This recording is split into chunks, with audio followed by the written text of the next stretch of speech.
Mkuu wa kanisa Katoliki duniani Mtakatifu Francis amefariki dunia leo asubuhi Aprili 21 mwaka huu 2025 akiwa na umri wa miaka 88. Kifo chake kimethibitishwa na Vatican kupitia taarifa rasmi iliyotolewa na Kardinali Kelvin Farrell ambaye ameeleza kuwa Papa Francis amefariki dunia saa 1:35 asubuhi kwa saa za Roma baada ya kuugua nimonia kali.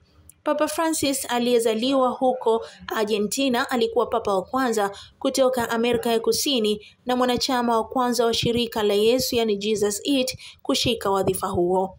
Ameongoza kanisa Katoliki kwa muda wa miaka 12 akijulikana kwa unyenyekevu wake, kujitolea kwa haki ya kijamii na juhudi za kulifanyia kanisa kuwa jumuishi zaidi. Alikuwa akisisitiza mazungumzo ya kidini, ulinzi wa mazingira na kuwahudumia masikini na waliotengwa.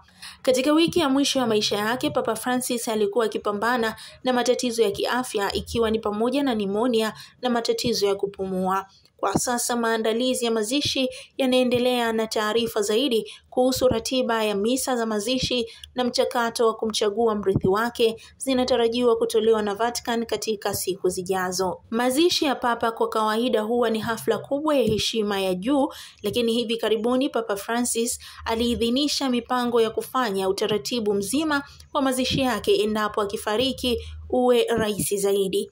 Mapapa waliotangulia walizikwa ndani ya majeneza matatu yaliyopangwa kwa kufuatana, lakini Papa Francis amechagua kuzikwa katika jeneza rahisi la mbao lililowekwa ndani ya bati la zinc. Aidha, ameondoa utamaduni wa kuweka mwili wa Papa juu ya jukwaa maalumu linaloitwa catafalque ndani ya kanisa kuu la Mtakatifu Petro kwa ajili ya watu kuaga hadharani. Badala yake waombolezaji wataalikwa kutoa heshima zao wakati mwili wake ukiwa ndani ya jeneza lenye mfuniko ulioondolewa.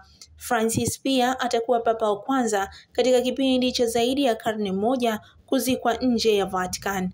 Atazikwa katika kanisa kuu la Mtakatifu Maria Maggiore, mojawapo ya makanisa makuu manne ya kipapa jijini Roma.